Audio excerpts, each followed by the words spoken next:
Hey everybody, Chris Stevenson here. I'm now feeling a little bit better, slowly getting back to normal life from everything that's happened to me. For those of you who may not know exactly what has happened, this video will explain everything that has happened to me. So I was diagnosed July 2021 with myocarditis from the second dose of the vaccine. The day before I got my vaccine, I was wakeboarding with my buddies and feeling really, really good. And since then, I was hospitalized about 5 days after the second dose. And when I ended up in the hospital, I mean, my symptoms were more or less like extreme high fever after the first 24 hours. I couldn't move my body. And so, of course, at the beginning, within like the first 48 hours, I was like, oh, okay, well, maybe this is normal. I know other people that have had really high fevers within the first 48 hours.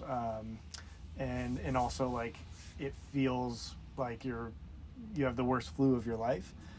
And then all the body aches and pains, I was like, okay, well, I was wakeboarding a few days ago, so obviously it could be from that.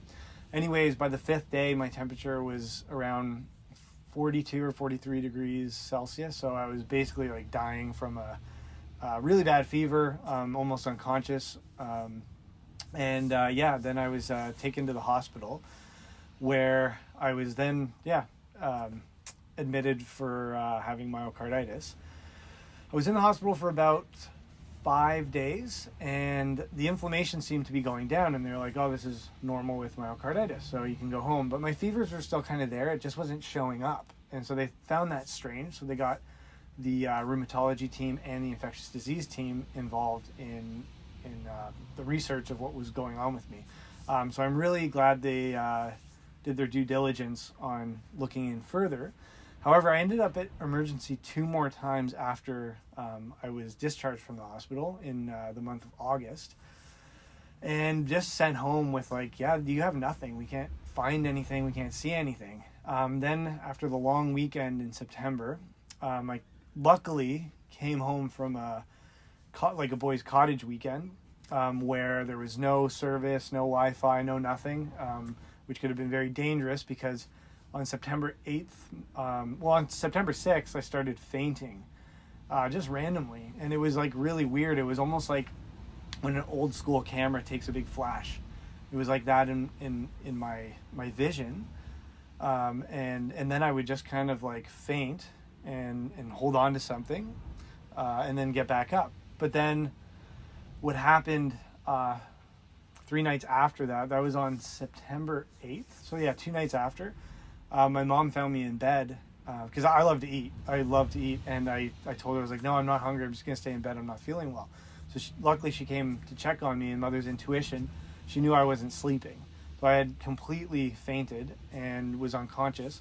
She called 911 when the paramedics came. Of course, being a 30-year-old man, I was very disturbed from being woken up. And I didn't want to go to the hospital. I didn't want to... when the paramedics came, I told them just to leave. But luckily, they brought in an ECG kit, took my heart rate, and my heart rate was at 16 beats per minute when they took my rate, and they were really surprised that I was still conscious. And so, anyways, I was brought to the hospital September 8th. On September 9th, my heart stopped in the hospital. So I was admitted to the ICCU, so it's the Intensive Cardiac Care Unit at the Heart Institute in Ottawa, Ontario, Canada. And I'm very fortunate to have been in the city where one of the best heart institutes in the world is, because they really saved my life. On that Thursday, it was September 9th, my heart stopped for about 5 whole beats at a regular 60 beat per minute rate. And so who knows? I could have died from that, maybe had brain damage, or maybe I would have been okay. But the fact is, they rushed me in for an emergency pacemaker implantation on Friday morning.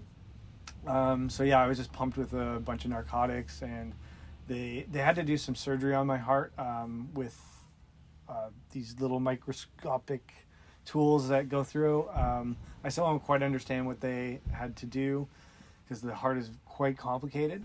But basically, with a heart block, third-degree heart block, the top part of my heart chamber and the bottom part, the pacemaker and the natural pacemaker and the ventricle weren't communicating. That's called a third-degree heart block. But I had some other complications as well on the plumbing side, which was caused from the inflammation. So, long story short, this all was derived from the vaccine. The rheumatology, infectious disease, didn't find any other underlying conditions, and that's still ongoing, right? Because the vaccine is so new, and with what happened to me was pretty crazy. But I am very grateful to be alive.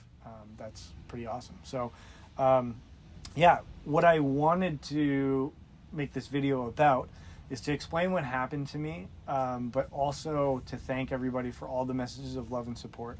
Because when I was in the hospital, I received within the first 24 hours, I received 4,000 messages or something. My phone was just off the hook with notifications. And then, within that first week, I received over 10,000 messages from all of you. And it was amazing. And I haven't had the chance to get back to everybody because it's a lot. But I just wanted to say thank you for all the messages of love and support. And I had some friends, along with my mother. They put together a GoFundMe, and when they mentioned it to me at first, I was like, no, I don't want any money from anybody.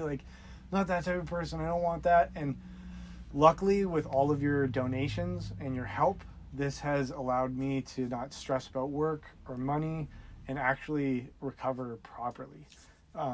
Because as you know, when this kind of stuff happens, you start to stress, right? And anxiety and depression kick in, and it's tough. It's really tough. So, I just want to say thank you to each and every one of you.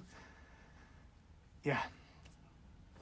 Because I basically quit my job in June. I was working for FedEx at the time so that I could pursue my dream of becoming a fighter pilot. My dad was a fighter pilot, and this was something I always wanted to pursue.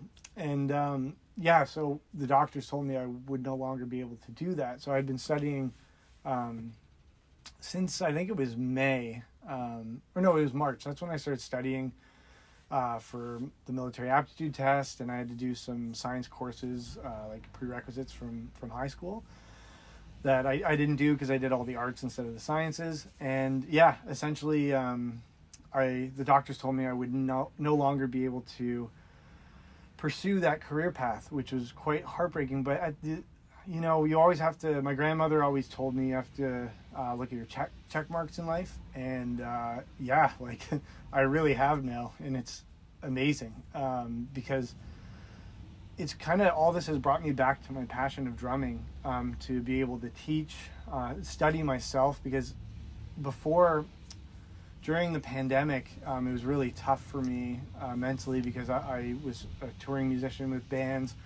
Very social person. And so a lot of that kind of put me into the career path of wanting to become a fighter pilot.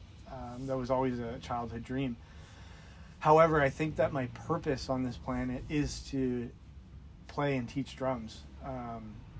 That's what I'm very passionate about, and this has all brought me back to that. So, and I can't wait. I've been getting back into drumming slowly, taking it easy. I still can't exercise too arduously or anything like that. So I'm getting back into drumming slowly. I've started to teach drums again too, and I'm loving it. So my future plans are to finish my drum book that I started a few years ago, publish that alongside a online course, and just keep working on and building my drum career.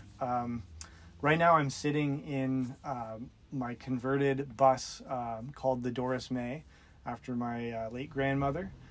And I bought this after my 30th birthday in April 2021. And it was always a huge dream to do this as well. So when I turned 30, it was one of those things where it's like I'm freaked out about turning 30, but at the same time, it's like, oh, now I can like really pursue all my dreams before I get too old or have kids, or you know what I mean? Like I just want to pursue all my dreams. So I'm very fortunate that I did that. Obviously, that all came to a halt when I ended up in the hospital in July, because I paid for this and started renovating in April 2021, and then all this stuff happened. I haven't been able to work or do much or even work on the van. So I'm on the final steps of it now, just slowly renovating the van and teaching drums slowly, and just getting back into life. And I feel really good. I feel positive and optimistic, and I just want to thank all of you, because without you, I wouldn't be where I am right now. And so for all the messages of love and support from all my friends, family, I just want to say thank you again, because I was able to recover slowly, and I feel really good now, and I can now focus on the important things in life, like friends and family, and just living. So you're going to see more of me through this lens. I have some good friends letting me borrow this camera. I'm staying at my cousin's church in Kingston with his family. So it's really awesome. I have a lot of support, and I'm really grateful for that. And I'm going to be posting more on my drumming and van life. So stay tuned, and I hope you all have a great day. Thank you for watching.